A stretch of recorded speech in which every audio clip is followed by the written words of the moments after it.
Então, cabe-nos a nós comentar aquela palestra muito clara do professor Pereira de Moura sobre as associações medicamentosas. Ele deu-nos uma panorâmica do que agora fazemos e do que poderemos vir a fazer no futuro para as situações mais desafiantes das dislipidemias, felizmente mais raras, mas o futuro começa em breve e o ácido bempedoico não está longe de estar ao dispor dos nossos clínicos para uma associação eventual com outros fármacos, dependente do perfil lipídico. Eu devo confessar que sou, de facto, fã das associações. Na área da lipidologia houve um estudo que me convenceu, de 1995, e associava os 40 mg de simvastatina com uma resina, que era o que se dispunha antigamente, à data, para reduzir a absorção do colesterol, e os resultados foram comparáveis em termos bioquímicos à LDL-a quinzenal, numa população de hipercolesterolemia familiar, seguida em clínicas da África do Sul, e de facto fiquei rendido à eficácia laboratorial, não havendo de todo, a duração do estudo não permitiu contar eventos, encontrar diferenças em número de eventos clínicos, mas isso levou a que eu conseguisse, na altura, motivar muitos doentes a aderir aos fármacos que eram dificilmente tolerados, aos fármacos. As resinas permutadoras eram um granulado que era pouco solúvel e que tinha que ser deglutido como tal. Era desagradável, eu próprio experimentei, mas funcionou, e hipercolesterolémias familiares de difícil controle que aderiram a essa medicação, conseguimos durante muitos e bons anos adiar eventos clínicos nos doentes cumpridores, e de facto nestas intervenções prolongadas no tempo há que contar com os doentes, tal como fazemos na população diabética, a negociar com eles, saber quais são as suas expectativas, a sua disponibilidade para aderir, tanto às medidas farmacológicas como às medidas de estilo de vida. E o professor Veríssimo explicou isto muito bem. Perdão, o professor Pereira de Moura explicou isto bastante bem no que respeita à adesão à terapêutica combinada.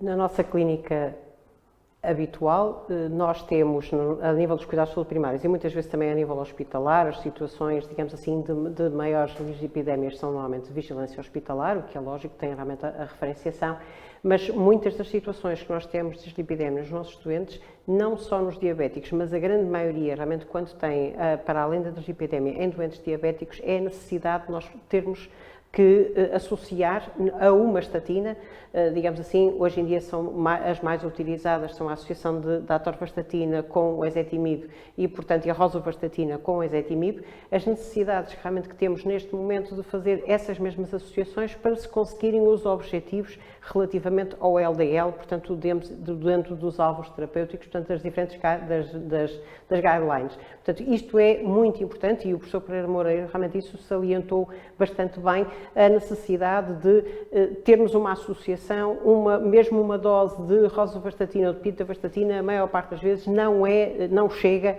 para conseguirmos realmente os objetivos, e temos que realmente utilizar muitas vezes, portanto, estas associações. Isto realmente ficou bem patente nesta ótima apresentação do professor Pereira Moura.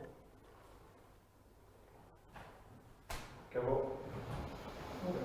Agora, em tolerância às estatinas, Francisco Araújo. É tudo empreitado. Agora talvez para primeiro. Sim, sim.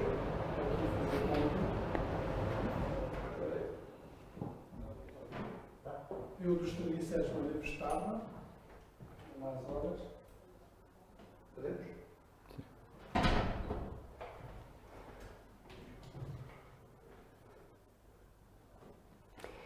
Nesta apresentação, Dr. Francisco Araújo, relativamente à intolerância às estatinas, sabemos que realmente é muitas das vezes um desafio quando nós temos claramente que fazer tratamento da dislipidemia nos nossos doentes. É um desafio, muitas das vezes, verificarmos a adesão à terapêutica, porque de muitas doentes que realmente fazem várias medicações, quantas vezes nós vamos verificar, quando vamos fazer a prescrição, de que não foram levantados a medicação, realmente, e normalmente é mais relativamente às estatinas. Há muitas vezes muita publicidade enganosa, digamos assim, que aparece e que, realmente, e que os doentes realmente rapidamente captam isso a nível da comunicação social para, digamos assim, arranjarem uma desculpa para não fazerem essa mesma medicação, indo buscar exatamente que há uma intolerância, que parece que tem uma dor, parece que, e muitas vezes isto não corresponde efetivamente à realidade. Há realmente muitos trabalhos feitos na Sociedade Europeia de Aterosclerose e que realmente são publicados referindo exatamente também isso, essas dificuldades de adesão também não só em Portugal, mas também realmente noutros países e, portanto, aderir a esta mesma terapêutica e as desculpas que os doentes vão muitas vezes arranjando com uma falsa intolerância às estatinas.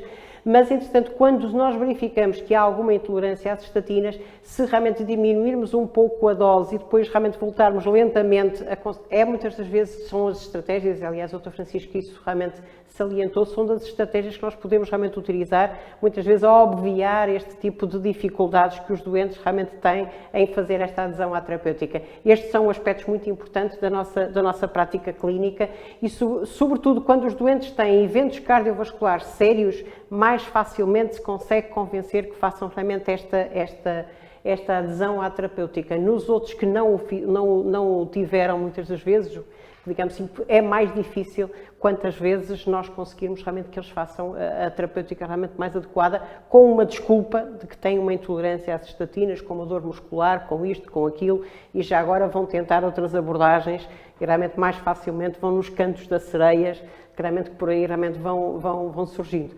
Sr. Duarte. Depois, de facto, a intolerância às estatinas reportadas nas redes sociais é, de facto, muito comum, muito prevalente e contribui significativamente para uma redução da adesão ao cumprimento de uma medicação que é eficaz e que reduz eventos. Eu sublinhava que as estatinas foram fármacos desenhados para serem hepatosseletivos, portanto, por cada passagem das moléculas pelo fígado, ficam lá 75%, ou seja, ao fim de alguns ciclos de circulação das moléculas, há pouca estatina ou nenhuma no sangue periférico e está retida no fígado. Talvez por isso, desde muito cedo, se encontraram sinais nas enzimas hepáticos, sinais esses que são raríssimos e que só devemos valorizar quando triplicam os níveis de transaminases para o limite superior do normal. As mialgias são efetivamente muito comuns, muito referidas, mas depois há muita confusão. Artralgias e outras dores reumáticas também são atribuídas às estatinas e talvez a resposta mais válida que nós temos é do estudo Osler, que pretendia avaliar a eficácia e a segurança do inibidor da PCSK9 para doentes intolerantes às estatinas e que no seu desenho tinha uma primeira fase de placebo. Pois bem, 1/3 dos doentes intolerantes às estatinas, quando tomou placebo, queixou-se das suas mialgias.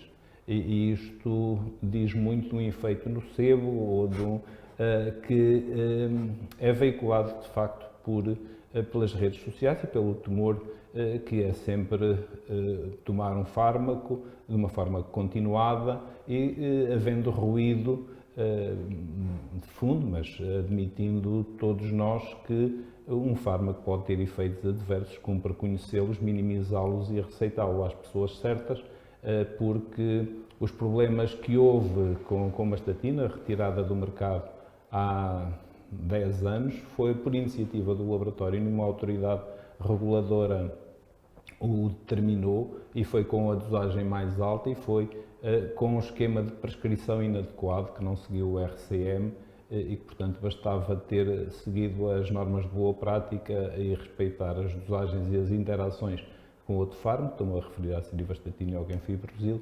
e tais eventos indesejáveis não teriam ocorrido. Bom, eu acertei os pessoas espetaculares, coisas espetaculares. Se tu dizes que é espetacular. Os triglicéridos. Eu sei. As apresentações, aqueles que fizeram leram ouvindo. Sim, sim, sim. Isto já são coisas. Epá, não gosto. Eu acho que vai ser um custo muito grande. Sério? Vamos ver como é que vai sair. Quando quiser. Então, comentando a apresentação do Dr. Alberto Melo e Silva, ele é professor, ensinou muitas coisas a mim e a muitas outras pessoas, um amigo com quem caminho neste mundo há muitos anos. De facto, os triglicéridos são um número que nós vemos nas análises, mas temos que pensar para além disso. Foi o que eu defendi na apresentação dos aspectos fisiopatológicos. Temos que pensar em que lipoproteínas eles se encontram para poder antever o risco que isso traduz para a saúde das pessoas. Se trouxerem risco para o pâncreas, provavelmente estarão muito elevados e serão transportados pelas quilomicras. Se trouxerem para trazerem risco cardiovascular, estão em lipoproteínas com ApoB, normalmente modificadas, muitas vezes pequenas e densas, e temos que pensar no risco global, porque essas lipoproteínas oxidadas, metiladas, acetiladas, glicadas, são disfuncionais, os seus receptores também, como já foi explicado, e portanto, os triglicéridos têm que ser integrados num risco global. Não podemos deixar de esquecer que há causas ditas secundárias que promovem a sua elevação, também foi referido na apresentação inicial, e temos que as combater. O difícil é manter o doente motivado, ou, melhor dizendo, manter os cidadãos motivados para prevenirem isso desde idades jovens, e as mães normalmente cuidam dos seus filhos e dão-lhes uma alimentação saudável, a tal ponto que eu não me canso de referir um caso de hipertrigliceridemia por um defeito da lipoproteína lipase identificado, e até aos 12 anos a mãe conseguiu controlar os níveis de triglicéridos. O diagnóstico foi feito aos 16 meses e até aos 12 anos o rapaz andou com níveis à volta de 200, 300 triglicéridos. Veio a puberdade e tornou-se rebelde aos programas alimentares, e facilmente os triglicéridos, com uma sobrecarga lipídica, chegam aos 2.000, aos 3.000, e vai colecionando pancreatites. Mas vai aprendendo, como qualquer humano aprende com os erros, e o valor mais baixo de triglicéridos que ele apresentou agora, que está com 38 anos, foi depois de uma dor abdominal forte em que respeitou um programa alimentar de fome. Ele tem o IMC de 19, não se trata de facto de um obeso, mas não é muito dedicado à atividade física, e por isso torna-se um pouco mais difícil de manter níveis de triglicéridos adequados. Mas, repito, é uma situação raríssima de quilomicronémia. Nas situações muito mais prevalentes de um fenótipo B das lipoproteínas aterogénicas, as medidas de estilo de vida são decisivas, e também posso ilustrar da minha prática que uma dieta de fome pode baixar 10.000 triglicéridos para um valor de 400 em 2 semanas. Portanto, isto serve só de prova de conceito. Não quero que os portugueses façam dietas de fome, antes pelo contrário, quero que ao longo da sua vida zelem para que o futuro seja mais risonho, com mais anos livre de doenças e de eventos cardiovasculares e outros, porque depois, como vimos, as lipoproteínas modelam outros fenómenos, as HDL de que não falei, por exemplo, até são protetoras da doença oncológica, mas isso fica para o próximo curso. Doutor Sr. Duarte, realmente o Dr. Melo e Silva, e realmente aproveito esta ocasião para o felicitar por esta organização deste curso de lipidologia, um amigo de há algum tempo, e realmente destas lides, e ter sido o presidente da Sociedade Portuguesa de Aterosclerose, e realmente tenho muito gosto em colaborar realmente com os seus cursos, que são realmente sempre muito bem organizados. Os triglicerídeos, nós não nos podemos esquecer exatamente deles. Muitas das vezes, até realmente a nível dos cuidados de saúde primários e a nível dos secundários, portanto, procurarmos sempre as causas secundárias, isto também é muitas vezes importante e às vezes esquecido, que os triglicerídeos podem estar aumentados em alguns tipos de situações e é importante nós termos em conta as disfunções tiroideias, a diabetes mellitus, etc. Portanto, termos em atenção que realmente pode haver realmente aqui causas secundárias. É evidente que não estamos a pensar nas hipertrigliceridémias, portanto, essas realmente das pancreatites que levam às pancreatites não são tão raras como isso. Há realmente temos aqui vários casos, muitas das vezes, que nos vão aparecendo nos cuidados de saúde primários, de gente que vai e que realmente aí vale a pena intervir sobre os estilos de vida, sobre a sua nutrição, tentar chamar realmente a atenção da atividade física e da nutrição, portanto, como elementos importantes para poderem fazer o controle, mas não devemos esquecer, nós também temos os fibratos, que realmente podem ajudar-nos exatamente a ajudar mesmo nesse controle e muitas das vezes nós precisamos também de utilizar a estatina juntamente com o fibrato quando há realmente esta dislipidemia mista e que precisamos realmente de não nos esquecermos dos triglicerídeos realmente como fator de risco cardiovascular e isso foi bem patente, portanto, na apresentação realmente que foi feita.